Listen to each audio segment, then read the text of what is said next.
নমস্কার, আপনারা দেখছেন ডিএনটিভি বাংলা। আসুন দেখে নিন আজকের খবর। গতকাল 25 জুলাই সকাল থেকে বিভিন্ন সোশ্যাল মিডিয়াতে ইউটিউবেতে একটি ভিডিও প্রচার করা হয়েছে খুবই নোংরা ধরনের, যেখানে স্ত্রী পুরুষ চরিত্র দেখা যাচ্ছে। তাদের মধ্যে যে পুরুষ চরিত্র তার সঙ্গে আমার নাম যুক্ত করার চেষ্টা হচ্ছে। ভিডিও ঠিক কি ভুল তৈরি করা কিনা, কোন চরিত্র কারা করেছে আমরা কিছু জানি না, কিন্তু এর দ্বারা আমার ব্যক্তি চরিত্রকে হনন করার, আমার ব্যক্তি ইমেজকে ধ্বংস করার এটা খুব প্রচেষ্টা হয়েছে।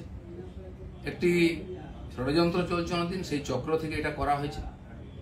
সেই জন্য আমার মনে হয়েছে যে এটার সত্য সামনে আসা উচিত এবং যারা এই চক্রান্ত করছে তাদেরকে আইনের সামনে আনা উচিত। আমি পুলিশের সাইবার ক্রাইমেতে সর্বোচ্চ অফিসেতে আমার তরফ থেকে কমপ্লেন করেছি যাতে এই তদন্ত করা হয় এবং যারা এই চক্রান্তে যুক্ত তাদেরকে এক্সপোজ করে আইনের সামনে আনে, আইনের দ্বারা সাজা দেওয়া হয়। আমি অপেক্ষা করছি পুলিশ কি করে। আর রাজনীতি এটা নতুন নয়, এ ধরনের চক্রান্ত চলতেই থাকে। অনেক বড় বড় নেতাদের, বড় বড় মানুষদের বিরুদ্ধে এই ধরনের চক্রান্ত হয়। এটা হচ্ছে শেষ অস্ত্র প্রয়োগ করে তাকে শেষ করে। আমাদের পার্টি তো 5-6 বছর আগে বেশ কয়েকজন নেতার বিরুদ্ধে একজন মহিলাকে দিয়ে বলানো হয়েছিল। তার মধ্যে আরএসএস এর প্রচারক ছিলেন এবং পার্টির উচ্চ নেতৃত্ব ছিলেন। তিনি সোজা বলে দিলেন যে যে লোকেরা এই লোকেরা আমার সঙ্গে দেখা করেছে তারা আমাকে রেপ করেছে। তার উপরে পুলিশি কার্যবাহী হয়, কোর্ট কাছে, তারপরে শেষ চাপা পড়ে যায়। ইদানিংকালে সন্ন্যাসী প্রদীপ্ত মহারাজের ব্যাপারে এরকম হয়েছে। 12 বছর আগে কোনো মহিলা নাকি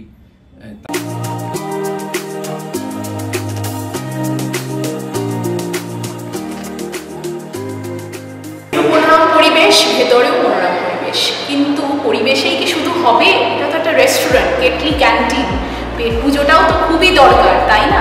তাই আমরা নিয়ে চলে এসেছি বহরমপুরে কিছু ইউনিক ফুড আইটেমস, যেমন ক্রাঞ্চি দহি কাবাব। এটা আপনারা কোথাও পাবেন না। মুখে দিলেই ক্রাঞ্চিনেসটা ভরপুর আছে, আর ভেতরে আপনার মশলা থেকে শুরু করে স্বাদের পুরো একদম বম্বার্ডমেন্ট পাবেন। আরেকটা আমরা পেয়ে গেছি এখানে নতুন, যেটা আমরা আজকে থেকেই শুরু, চিকেন রজনীকান্ত আর ফিশ সল্ট অ্যান্ড পেপার। এই দুটো সংমিশ্রণে যদি আপনারা আসেন, আপনাদের সন্ধে কেন, আপনাদের দুপুরও যাবে প্রচণ্ডভাবে জমে।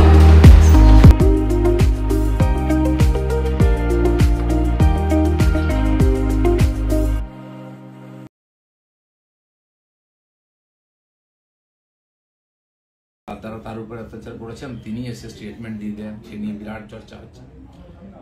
এ ধরনের ঘটনা লাগাতার হয়।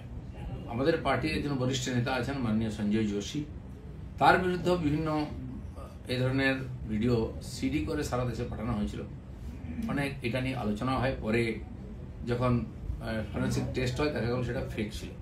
এই জন্য আমার ব্যক্তিগতভাবে যেহেতু আমাকেই আক্রমণ করা, বদনাম করার চেষ্টা হচ্ছে, আমি পুলিশের কাছে, আইনের কাছে গেছি। আমি দেখতে চাই পুলিশ কি করে এই ধরনের চক্রান্তে, কারণ এর তো কারোর বিরুদ্ধে লড়াই করা সম্ভব নেই ভাবে। টাকা পয়সা দিয়ে চক্রান্ত করে যে কোনো মানুষকে যে কোনো সময় বদনাম করার চেষ্টা হচ্ছে। তো সেই চেষ্টার বিরুদ্ধে আইন আদালত একমাত্র আমাদের রাস্তা। আমি আইনের কাছে গেছি, লিখিতভাবে বিভিন্ন লিঙ্ককে সেখানে আমি পাঠিয়েছি যে যারা যারা এটা নিয়ে ইচ্ছাকৃতভাবে আমাকে বদনাম করার চেষ্টা করেছে তাদের বিরুদ্ধে ব্যবস্থা হোক। দাদা, এইটা কি রাজনীতি তো নোংরামি দিয়ে হয়, কিন্তু কত নোংরামি হবে, কত নিচে নামতে পারবে? পশ্চিমবাংলার রাজনীতিকে বারবার কলুষিত করার চেষ্টা হচ্ছে।